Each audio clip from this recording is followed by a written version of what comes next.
시청자 여러분 안녕하십니까? 뉴스데스크 제주입니다. 가정의 달인 5월 징검다리 연휴를 맞아 제주를 찾는 관광객이 급증하면서 올해 어린이날 관광객이 올 들어 최고치를 기록했습니다.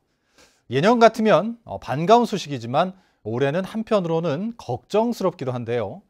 연휴 기간에 코로나19 확진자도 급증해 방역에 비상이 걸렸습니다. 조인호 기자입니다. 제주공항 도착 대합실에 관광객들이 줄을 지어 꼬리를 물고 들어옵니다. 항공기 도착을 알려주는 모니터에는 5분에 두세 대씩 빽빽하게 표시되어 있습니다. 올해 어린이날 제주를 찾은 입도객은 4만 5천여 명으로 올 들어 가장 많았습니다. 지난해 어린이날에 1만 9천여 명보다 2배 이상 늘었고 코로나19 발생 이전인 재작년에 3만 7천여 명보다도 많았습니다. 징검다리 황금 연휴가 시작된 지난달 30일부터 엿새 동안 하루 평균 입도객도 3만 7천여 명. 지난해 추석 연휴 때의 3만 1천여 명보다도 많았습니다.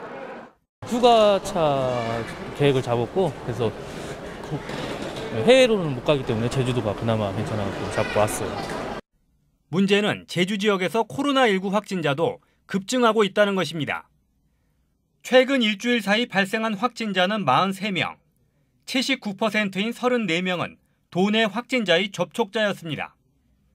제주를 찾은 관광객이나 다른 지방을 다녀온 제주 도민들로부터 시작돼 점차 지역 사회 안에서 확산되는 N차 감염으로 바뀌고 있는 것입니다. 코로나 환자 많이 늘어난다 해가지고 좀 걱정이 되는 건 있고 아무래도 확실히 외출이 좀 적어지는 건 맞는 것 같아요. 제주를 찾는 관광객은 어버이날인 이번 주말까지 3만여 명을 웃돌고 이달 중순에도 석가탄신일을 전후해 다시 늘어날 것으로 보입니다. 가정의 달을 맞아 도민들의 모임이나 행사도 늘어날 수밖에 없는 상황입니다. 코로나19가 장기화되면서 사회적 거리 두기를 강화하기도 사실상 어려운 상황이어서 가정의 달이 4차 대유행의 기폭제가 될 것이라는 우려가 높습니다. MBC 뉴스 조인호입니다. 제주 지역에서는 어제와 오늘 이틀 연속으로 코로나19 확진자가 6명씩 발생해 누적 확진자는 749명으로 늘었습니다. 신규 확진자 12명 가운데 10명은 제주 지역 확진자의 가족 등 접촉자이며 2명은 다른 지방에서 온 입도객입니다. 한편 제주도는 최근 확진자들이 방문한 음식점 배두리 광장과 전원 콜라텍, 유흥주점 파티24 방문자 561명을 검사해 파티24에서만 2명이 확진 판정을 받았다고 밝혔습니다. 또 서귀포 의료원 장례식장 제2분향실에 확진자가 머물렀던 지난 1일 오전 6시 30분부터 2일 오전 10시까지 방문자도 검사를 받으라고 당부했습니다. 오는 7월 전국 자치경찰제 전면 시행을 앞두고 제주자치경찰위원회가 출범했습니다. 전국에서 유일하게 이원화된 국가경찰과 자치경찰의 사무를 함께 지휘 감독하게 되는데 인력 배치와 업무 분장 등 과제도 산적합니다. 박주영 기자입니다.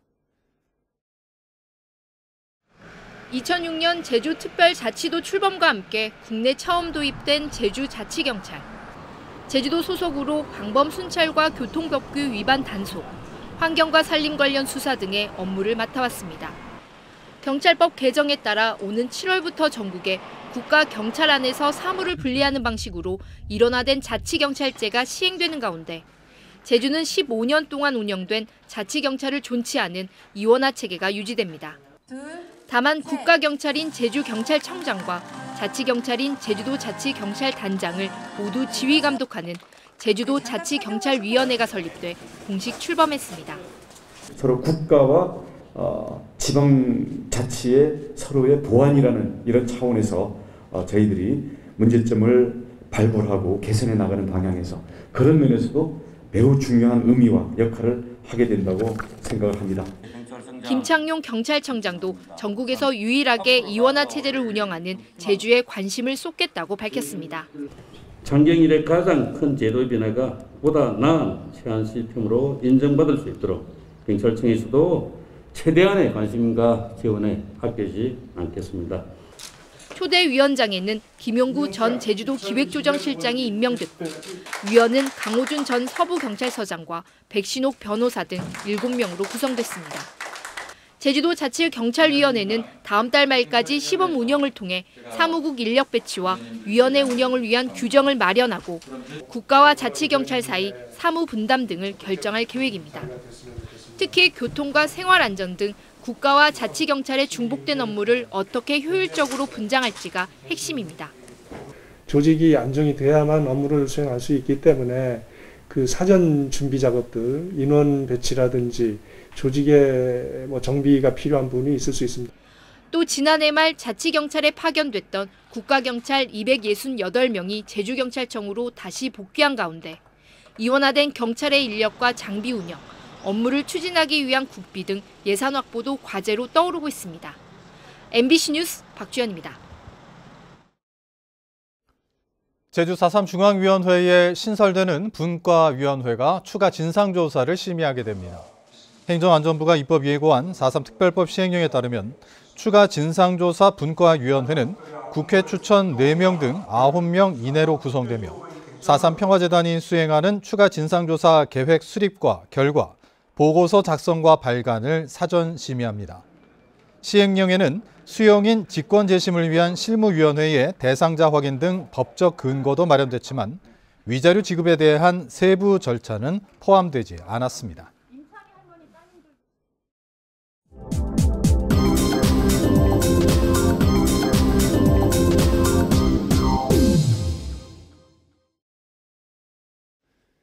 동문시장에서 야시장 판매대를 운영하는 청년 상인들이 불공정한 경쟁 속에 야시장을 떠나고 있다는 소식 전해드렸는데요. 야시장에 입점하는 청년 상인들에게 요구하는 시장 상인회의 규정은 불공정 계약의 소지가 많아 보입니다. 제주 MBC 제주의 소리 공동기획 3번째 김찬년 기자입니다. 야시장이 문을 닫은 늦은 밤. 귀가 준비를 해야 할 상인들이 시장 입구 쪽으로 모여듭니다. 335 조를 나눠 쓰레기를 처리하고 야시장 주변 등을 청소합니다. 청소는 상인회 소속 상점들이 있는 시장 안 골목 등 야시장 구역을 한참 벗어난 장소까지 이루어집니다. 상인회와 맺은 협약 때문에 야시장 판매대 주변뿐만 아니라 반경 100m 구역까지 청소를 해야 하기 때문입니다. 7개 구역을 야시장 매대에서 총괄을 해야 하기 때문에 이런 거를 우리 매대에서 해야 한다 하는 거는 이해를 못하는 건 아니지만 좀 정도가 지나치다라고. 청년 창업가들이 야시장 입점 당시 상인회와 맺은 매대 위수탁 협약서에 따른 조치로 상인회 중심의 일방적 규정은 한두 가지가 아닙니다. 상인회와 야시장 회원 간 법적 분쟁이 생기면 상인회 몫의 소송 비용은 회원들 예치금에서 쓸 수 있고 해석상의 문제나 분쟁이 있어 상호 협의가 안 될 경우 상인회의 해석에 따르라거나 야시장 회원은 협약이 해지될 경우 민형사상 권리를 주장할 수 없도록 명시됐습니다. 여기 야시장 사람들은 다 배제돼 있어요. 32개 매대 사람들은. 우리는 그냥 이리 가라면 저리 가고 저리 가라면 저리 가고. 그 또한 나쁘지 않아요. 좋은 취지고 좋은 방향성이면. 돈천에서 100, 500 이렇게 기본적으로 쓰고 들어왔어요. 어렵게. 쓰고 들어왔는데 와서 아무것도 못하게 해버려요. 상인회는 이 같은 협약 외에 야시장에 입점하는 회원들에게 퇴출 시에 형사상 책임을 묻지 않는다는 각서를 쓰게 하고 폐업 신고를 상인회가 할 수 있도록 위임장을 쓰도록 요구해왔습니다. 이런 인감증명서 같은 것을 주는 것도 어떻게 보면은 외국인 근로자들이 한국에 들어왔을 때 여권을 맡기는 것과 같은 이런 상황입니다. 청년 창업가의 입장에서는 여기에 대해서 거절을 하기가 어렵다는 거죠. 그게 문제인 거죠. 상인회 측은 30명이 넘는 야시장 회원을 관리하기 위한 불가피한 조치고 폐업 신고 위임장을 쓰도록 한 것도 야시장의 원활한 운영을 위한 것이라고 말합니다. 이것을 또 제재를 안 가했을 때는 통솔을 못해요. 전체적인 32명에 대해서.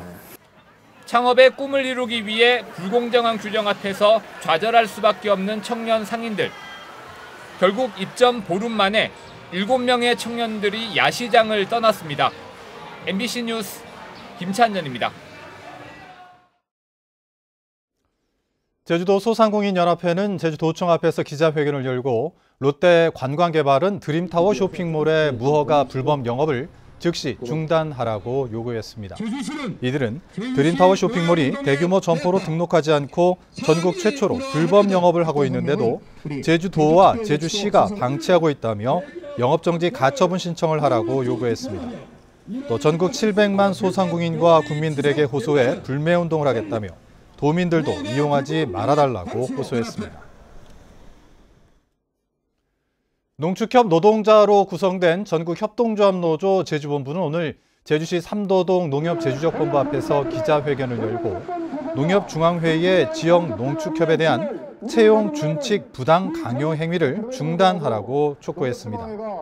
전국협동조합노조는 농협중앙회가 단체 협약보다 하위 규범인 채용 준칙과 전산 인력관리 시스템 관리권을 악용해 비정규직 노동자의 정규직화를 막고 있다며 부당 강요 행위를 중단하라고 요구했습니다. 제주 이시돌 목장의 태시폰식 주택을 문화재청이 국가등록문화재로 등록 예고했습니다. 이번에 등록되는 태시폰식 주택은 1961년 고 맥그린치 신부가 이시돌 목장을 개척하면서 한림읍 금왕리에 지은 2채로 우리나라에서 제주에만 남아있는 태시폰 24채 가운데 가장 오래된 것입니다.